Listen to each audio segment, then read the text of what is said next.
हे hello, welcome back. आज हम शुरू करने जा रहे हैं फनेंसेक 2025। इस सीरीज में जो आज का छोटा सा वीडियो है, छोटे छोटे से वीडियोस में हम इसके सारे रिलेटिव चेंजेस को देखेंगे सो दैट कि आप लोगों के दिमाग से जो भी इनकम टैक्स 2025 को लेके डाउट्स हैं वो थोड़े थोड़े से साइडलाइन हो जाए और इसमें क्या चेंजेस आए हैं, आप लोगों को कैसे इसे अपग्रेड करना है वो आप डिसाइड कर सकें। ये government of India ministry of finance का एग्जीक्यूटिव समरी है, बेसिकली टू डिस्क्राइब कि ये जो 2025 एक्ट है इसमें क्या क्या चेंजेस लाए गए हैं। ठीक है, मोटे तौर पे अगर हम बात करें तो यहाँ वर्ड्स जो हैं ऑलरेडी जो थे 5,12,000 कुछ थे, जिसे कि 2,59,676 कर दिया गया है। तो अप्रॉक्सीमेटली हाफ वर्ड्स का इस्तेमाल हो रहा है। ठीक है, चैप्टर्स की अगर हम बात करें तो 47 चैप्टर्स थे, अब लेकिन सिर्फ यहाँ 23 चैप्टर्स हैं। यहाँ पे भी हमको सीधा 50% का स्लैश दिखता है। ठीक है, सेक्शंस की बात करें तो 819 सेक्शंस थे और आज अगर हम बात करें तो हमारे नए फाइनेंस एक्ट में 536 सेक्शंस हैं। ठीक है, अगर हम टेबल्स की बात करें तो यहाँ 18 टेबल्स थी और यहाँ 57 है। डेफिनेटली टेबल्स का ज़्यादा यूज़ हुआ है। फॉर्मूलाज की बात करें तो यहाँ थोड़े से और फॉर्मूलाज को इंट्रोड्यूस किया गया, थोड़ा नहीं कहूँगी मैं काफ़ी दिख रहा है। पहले सिर्फ 6 फॉर्मूलाज थे और अब ये 46 फॉर्मूलाज हैं। तो आप लोगों को पता है सारा स्ट्रेस कहाँ है। ठीक है, शेड्यूल्स के बारे में यहाँ मेंशन नहीं है, let me write that as well. अगर हम शेड्यूल्स की बात करें तो 1961 में करीब करीब 12 शेड्यूल्स थे, जबकि यहाँ अगर हम बात करें तो यहाँ 16 शेड्यूल्स हैं और वो शेड्यूल्स कैसे बने हैं वो भी हम देखेंगे। तो ये पूरी सीरीज़ जो है मैं एक एक चीज़ आप लोगों से डिस्कस करूँगी। डेफिनेटली ये फर्स्ट वीडियो जो है आगे किसी को भी इंडिपेंडेंट देखने से पहले अगर आप देखेंगे तो आपको थोड़ी सी कनेक्शन मिल जाएगा, राइट। आज हम सबसे पहले यहाँ पे बात करने वाले हैं चैप्टर्स की। तो जैसे कि पहले हमें पता है 47 चैप्टर्स थे, आज सिर्फ 23 चैप्टर्स रह गए हैं। तो कैसे किन टॉपिक्स को किस चैप्टर के अंडर डाला गया है ये हमें फटाफट से देखना होगा।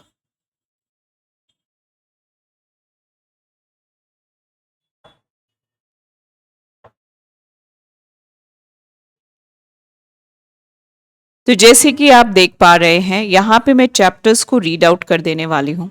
ठीक है, चैप्टर 1 जो है ये बेसिकली प्रिलिमिनरी है, मींस इसके अंदर बेसिक्स को कवर किया गया है। ये कहाँ कहाँ अप्लाई करेगा एक्ट, डेफिनेशंस क्या होंगी और टैक्स ईयर की डेफिनेशन क्या होगी, प्रिलिमिनरी चीज़ों को यहाँ कवर किया गया है। सेकेंड चैप्टर बात करता है बेसिक ऑफ चार्ज के। तो चार्ज से रिलेटेड जितने भी सेक्शंस हैं उन सब को इसके अंदर कवर किया गया है। ठीक है, थर्ड चैप्टर पे अगर हम बात करें तो यहाँ पे income which do not form part of total income को डिस्कस किया गया है। अगर आपको याद होगा तो जब हम 61 की बात करते हैं तो ये सेक्शन बहुत ही ज़्यादा लंबा था, क्योंकि हर एक चैप्टर से हर एक सेक्शन में जो भी कोई इनकम्स थी जिसे टोटल इनकम में इंक्लूड नहीं किया जाना था, एग्जाम थी, उसका डिस्कशन सेक्शन 10 में हमें देखने के लिए मिलता है। ठीक है, बट यहाँ ये सेक्शन नंबर 11 है। ठीक है, incomes not included in total income, right. और दूसरा है income not to be included in total income of political parties and electoral trust, right. तो ये दोनों ही चीज़ों को जब हम डिस्कस करेंगे तो यू विल फाइंड कि ये सेक्शंस अपने आप में बड़े नहीं हैं, इनके अंदर ही सबसे ज़्यादा हमें शेड्यूल्स की रेफरेंस देखने को मिलेगी। ठीक है, शेड्यूल को मैं इंडिपेंडेंटली कवर करूँगी। आज हम सिर्फ और सिर्फ चैप्टर्स की फॉर्मेशन देख रहे हैं, राइट। उसके बाद सेक्शन 11 भी इसी में है और सेक्शन 11 बात करता है income not included in total income of political parties and electoral trust. ठीक है, ये 12th और ये 11th। अब हम बात करते हैं चैप्टर 4 की। तो कंप्यूटेशन ऑफ टोटल इनकम, इसके अंदर वो 5 के 5 हेड का डिस्कशन है। सबसे पहले हेड्स को बताया गया हेड क्या है, उसके बाद एक एक करके सारे हेड्स को डिस्कस किया गया है। सैलरी, हाउस प्रॉपर्टी, पीजीबीपी, आपका कैप गेन, इनके ऑर्डर में भी कोई डिफरेंस नहीं है और इनको मर्ज भी नहीं किया गया है, इनको अलग से एज इट इज रखा गया है जैसे पहले थे। ठीक है, उसके बाद चैप्टर 5 डिस्कशन करता है income of other persons included in total income of SSC, जिसको हम क्लबिंग के नाम से भी जानते हैं। तो ये पूरा का पूरा जो चैप्टर 5 है डेडिकेटली डिस्कस करता है क्लबिंग को, राइट। उसके बाद चैप्टर 6 जो है वो एग्रीगेशन ऑफ इनकम को डिस्कस करता है। यहाँ पे ये सारे के सारे फैक्टर्स जो कि आपने टोटल इनकम बताया, उसके अलावा unexplained credits, unexplained investment, unexplained asset, unexplained expenditure, आपको पता है ये सब उठा करके यहाँ पे इन्होंने इकट्ठा कर दिया है, राइट। चैप्टर 7 की हम बात करें तो ये बात करता है set of carry forward and set of losses की। तो ये सारा का सारा चैप्टर डेडिकेटेडली सिर्फ और सिर्फ सेट ऑफ्स की बात करता है। तो जब हम सेक्शंस की बात करेंगे इस नए एक्ट को पढ़ते वक्त, तो हम चैप्टर्स के वाइज ही डिस्कशन करेंगे मोस्टली, कि इस चैप्टर का डिस्कशन कर रहे हैं उसमें ये सेक्शंस हैं जो हमें करने हैं। चैप्टर 8 की हम बात करें तो ये कवर करता है deductions to be made in computing total income, जिसको हम नॉर्मली डिडक्शंस के नाम से जानते थे। ठीक है, तो यहाँ पे ये चैप्टर 8 है, तो इसके अंदर आपको सारी डिडक्शंस देखने को मिलेंगी। यहाँ पे डिडक्शंस के सेग्रीगेशंस हैं, तो वो डिडक्शन के सेग्रीगेशन हम अकॉर्डिंगली ही पढ़ेंगे।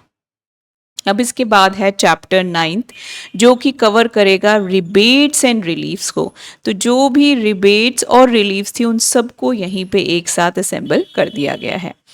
यहीं पे रिबेट्स और रिलीफ के साथ ना हम डबल टैक्सेशन रिलीफ भी as an B part, A part को उन्होंने जर्नल बना दिया है और बी पार्ट में डबल टैक्सेशन रिलीफ डाला गया है। तो ये दोनों ही चीज़ों को हम यहाँ चैप्टर 9 में कवर करने वाले हैं, राइट। सो हेडिंग आप देख रहे होंगे कि इस वक्त बहुत ही क्लियर दिख रही हैं। कोई भी टॉपिक जो जिस हेड का डिस्कशन है वो किसी भी चीज़ से रिलेट करता हो, वेदर डोमेस्टिक और इंटरनेशनल, उसको उन्होंने एक ही जगह पे डिस्कशन किया है। ठीक है, ईज करने की कोशिश की है। चैप्टर 10 की अगर हम बात करें तो special provisions relating to avoidance of tax इसकी बात करता है। तो इसमें ये सारी चीज़ें एक साथ ही डाल दी गई हैं। जितना भी मैटर था ना अवॉइडेंस ऑफ टैक्स को लेके, ये सब चैप्टर 10 में डिस्कस होगा। चैप्टर 11 की हम बात करें तो ये है गार, ठीक है, इंडिपेंडेंटली। चैप्टर 12 की हम बात करें तो ये है mode of payment in certain cases etcetera. कुछ केसेस में जो कि यहाँ स्पेसिफाइड है, इन केसेस में मोड ऑफ पेमेंट क्या है जो इनकम टैक्स से एक्सेप्टेबल है। ठीक है, वो पूरा का पूरा डिस्कशन हमें चैप्टर 12 में देखने के लिए मिलेगा। चैप्टर 13 की हम बात करें तो यहाँ पे टैक्स स्पेशल केसेस में कैसे डिटरमाइन किया जाएगा उसका डिस्कशन है। इसको फर्दर इसने जब डिवाइड किया है ना तो काफ़ी सारी कैटेगरीज बनाई, जैसे a determination of tax in certain special cases. तो वो स्पेशल केसेस कौन कौन से हैं उन सबको इसने यहाँ मेंशन किया है। उसके बाद special provisions relating to tax on cap gains, इसको इसने यहाँ डिस्कस किया है। न्यू टैक्स रिजिम को भी यहीं पे डिस्कस किया है। Special provisions relating to minimum alternate tax जिसको हम मैट बोलते हैं, अल्टरनेट मिनिमम टैक्स जिसको हम AMT बोलते हैं। ठीक है, और यहाँ पे special provisions relating to non residents and foreign companies, ये इसने इसी के अंदर ही पार्टिसिपेट कराया है। Next special provisions relating to pass through entries, समझ रहे हो ना, कुछ नहीं छोड़ा है, लेकिन सब चीज़ों को एक हेड में ही यहाँ पे कंसोलिडेट कर दिया गया है। Special provisions relating to income of a shipping companies, तो ये सब कुछ हम पढ़ेंगे चैप्टर 13 में। चैप्टर 14 में हम पढ़ेंगे टैक्स एडमिनिस्ट्रेशन। तो हमारी जो भी इनकम टैक्स अथॉरिटीज़ हैं उनकी पावर्स हैं वो सब की सब चैप्टर 14 डिस्कस करेगा। सबसे पहले अथॉरिटी, जुडिक्शन और उनके फंक्शंस, फिर उनके पास क्या पावर्स हैं, ठीक है, वो सब यहीं पे हमें चैप्टर 14 के अंदर पढ़ने को मिलेगा।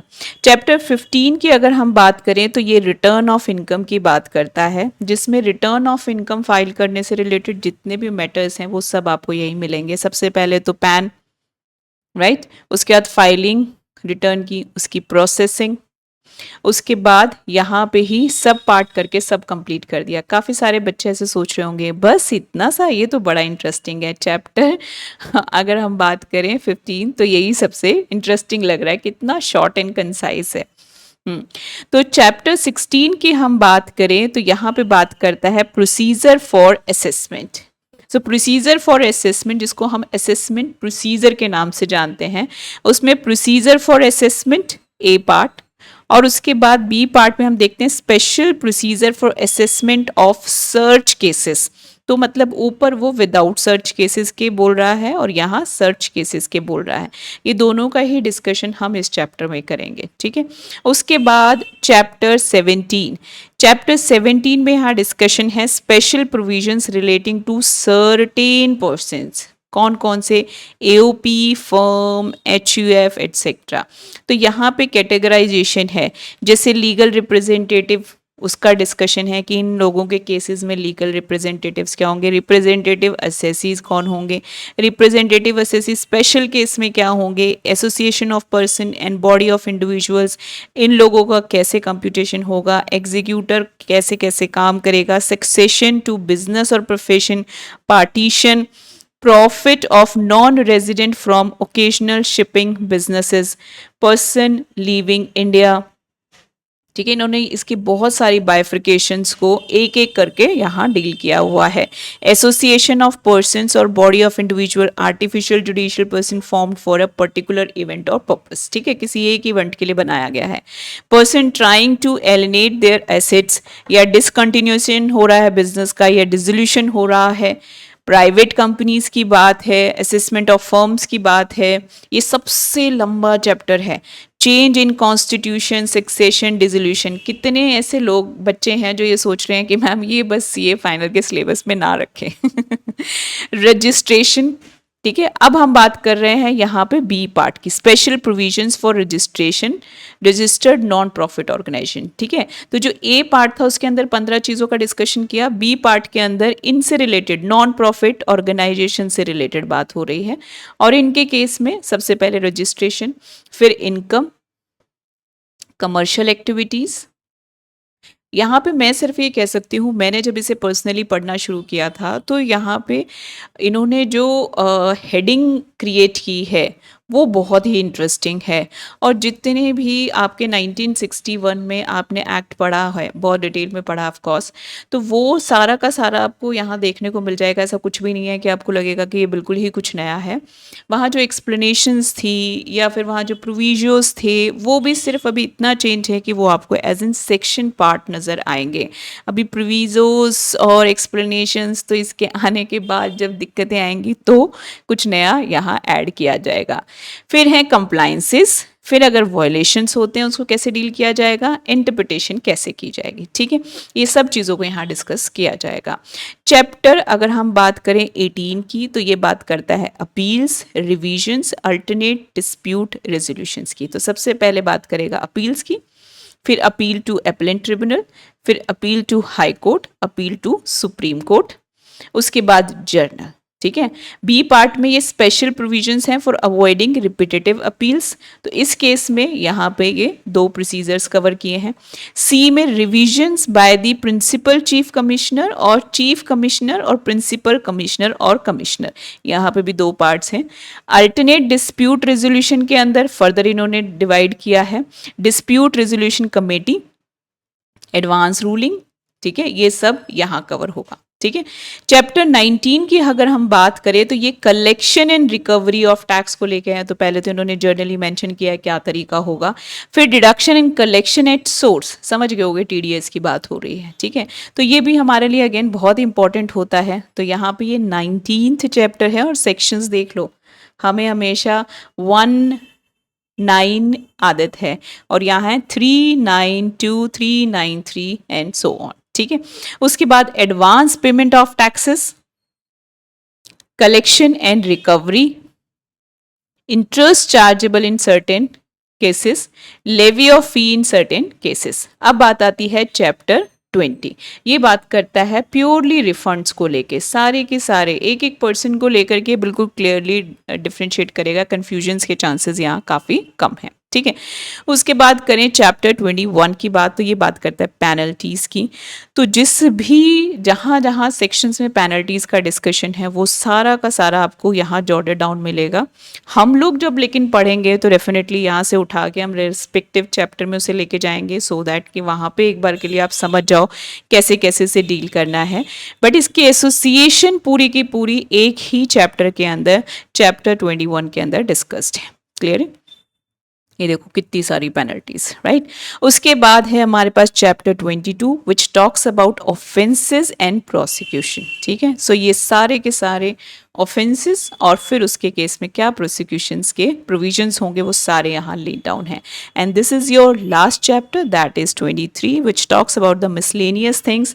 इतना सब करने के बाद भी अगर कुछ टॉपिक्स रह गए हैं तो सबको यहाँ कवर किया गया है। ठीक है, सो यहाँ पे रैंडम टॉपिक्स हैं जो आपको किसी ना किसी काम को करते वक्त इश्यूज क्रिएट होते हैं, बट उनको शायद किसी चैप्टर में ये लोग नहीं कवर कर पाए। सो वो सारे के सारे आपको इंडिपेंडेंटली यहाँ देखने को मिल जाएंगे। ठीक है, ये सारे के सारे, राइट। अब इसके बाद है हमारे ये शेड्यूल्स। सो अभी जो नेक्स्ट वीडियो में लेके आऊँगी, I will discuss about this schedules so that आपको इसका भी एक फ्रेमवर्क मिल जाए कि ये शेड्यूल किस तरीके से डिज़ाइंड है और आप लोगों को उसमें अपना दिमाग सिर्फ और सिर्फ, देखो पूरी मेहनत यहाँ पे किस चीज़ की है, आपको डेफिनेटली सेक्शंस याद करने पड़ेंगे क्योंकि सेक्शंस चेंज हो गए हैं, राइट। लेकिन उनका जो मैटर है उसमें बहुत रिलेटिव चेंजेस मुझे नहीं देखने को मिले हैं। डेफिनेटली कुछ ना कुछ रहा होगा, लेकिन बहुत बड़े मेजर लेवल पे चेंजेस 100% नहीं है, 20% भी हार्डली होंगे। सो